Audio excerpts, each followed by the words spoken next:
Dia kan menyebut nama media, salah satu media ya, dan ketika saya cek di media tersebut kan bisa kita telusuri.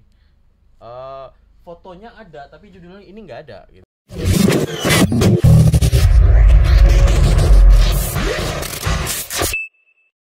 Yang keenam, aduh saya agak gimana nih bacanya ya. Ini soal, ini mohon maaf sebelumnya ya Mas Asnil ya. Ya, Ustadz Abdul Somad masuk rumah sakit karena sifilis. ya ini. Ya, maaf ya Mas ya. Jadi memang kadang-kadang menjadi tokoh publik itu beresiko dan harus siap juga dengan fitnah dan sebagainya. Tapi ini parah banget ini udah fitnahnya gitu ya. Iya, keterlaluan ya. Dan ketika kita buka ini ternyata adalah foto dari ini berarti link berita ya Mas? Screen capture berita. Oke, dijadikan video? Enggak, screen capture aja. Tapi kan di Reels itu kan bisa dikasih suara dengan musik. Iya. Nah ini tayang di Facebook. Ada 2 akun yang saya ketemukan tayang di September kemarin, dan di 2 akun itu menyatakan informasi yang sama. Ustadz Abdul Somad _2 masuk rumah sakit RS karena kena penyakit sifilis gitu. Itu yang diinfokan oleh akun tersebut. Nah, kemudian di situ ada tanggal beritanya 2004 jam berapa itu ada. Nah, setelah dia kan menyebut nama media, salah satu media ya, dan ketika saya cek di media tersebut kan bisa kita telusuri. Fotonya ada tapi judulnya ini nggak ada gitu. Oke. Situsnya memang ini. Situsnya memang ini, cuman beritanya bukan. Fotonya ini hanya ininya aja judulnya ya. Oke. Nah, setelah kita cek itu adalah judulnya adalah kronologi UAS yang diduga dideportasi dari Singapura itu. Waktu itu rame. Pernah rame kan waktu itu. Ya. UAS waktu itu dideportasi karena alasan bahkan sempat ditahan berjam-jam katanya kan ya di bandara. Karena dianggap khotbahnya terlalu keras ataupun terlalu berisiko, mungkin terlalu ekstrim mungkin bagi Singapura.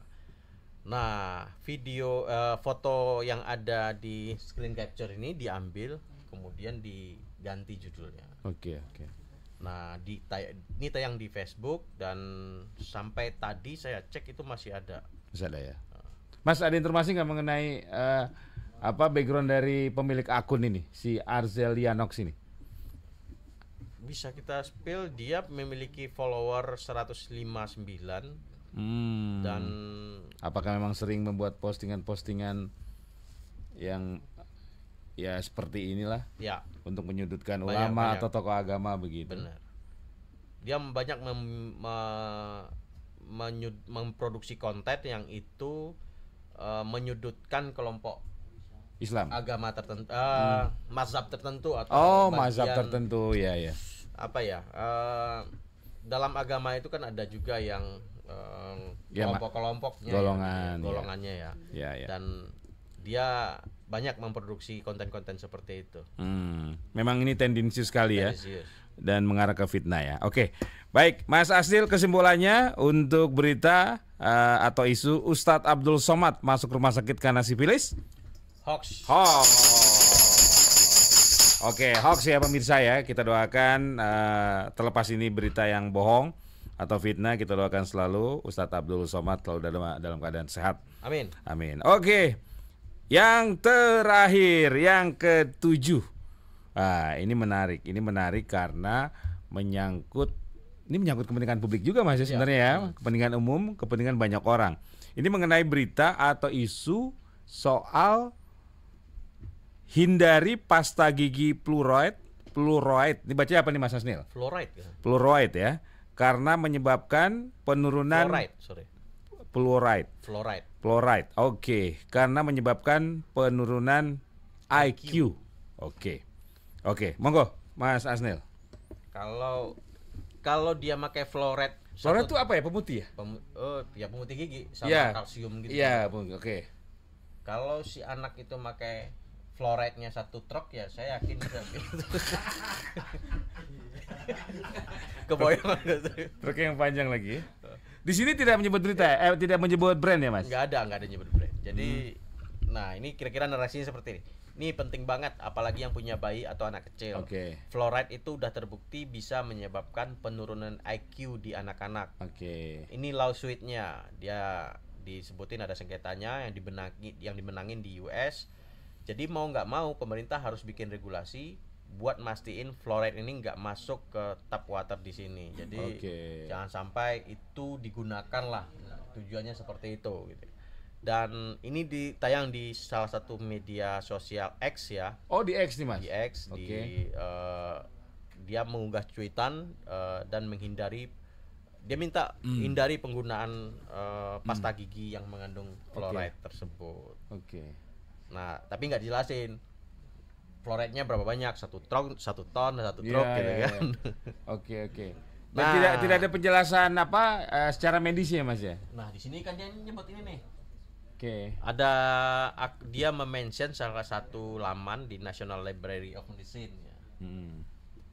Nah, kita coba bongkar di National Library of Medicine. Kandungan fluoride pasta gigi terbukti bermanfaat untuk kesehatan gigi. Jadi dia akan melindungi gigi dari kerusakan dan dia akan melindungi itu. Dan direkomendasikan memang dari anak sudah usia 2 tahun itu sudah boleh memakai itu. Jadi, dengan kadar tertentu ya. Kalau odolnya 1 truk. Nggak, maksudnya di komposisi pasta gigi kan campurannya ada lagi yang lain ya. Nah, untuk campurannya beberapa jurnal mengatakan pada dosis 40 sampai 80 mg per kilogram berat badan. Sedangkan dosis fluor dalam pasta gigi hanya sebesar 0,016 sampai 0,15 mg. Jadi dia akan menjadi toksik jika 40 sampai 80 mg per kilogram berat badan. Nah, yang ini cuma 0,0, yang tadi 40. Mas, irisannya dengan IQ di mana? Nah, saya nggak sampai memahami. Mungkin kan bagian mulut kali ya, saraf-saraf kali mungkin ya, pengaruh kali. Karena itu kan harus riset by riset dari ilmuwan ya. Bagaimana dia bisa mengkaitkan apakah ada hubungannya segala macam gitu kan dengan IQ gitu ya. Nah, namun kalau di beberapa jurnal yang kita coba ulas itu yang ada di pasta gigi fluoride-nya itu cuma 0,016 dan itu masih dalam batas aman. Oke. Dan ada yang merespon Mas? Ini banyak Mas yang di X ini. Sebentar, kita cek aja langsung ke akun AIN. Tapi fluoride kalau buat mutin muka nggak bisa ya Mas? Bisa seharusnya Mas.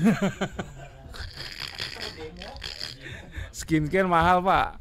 Iya. Pakai odol. Iya, coba kalau demo banyak Mas.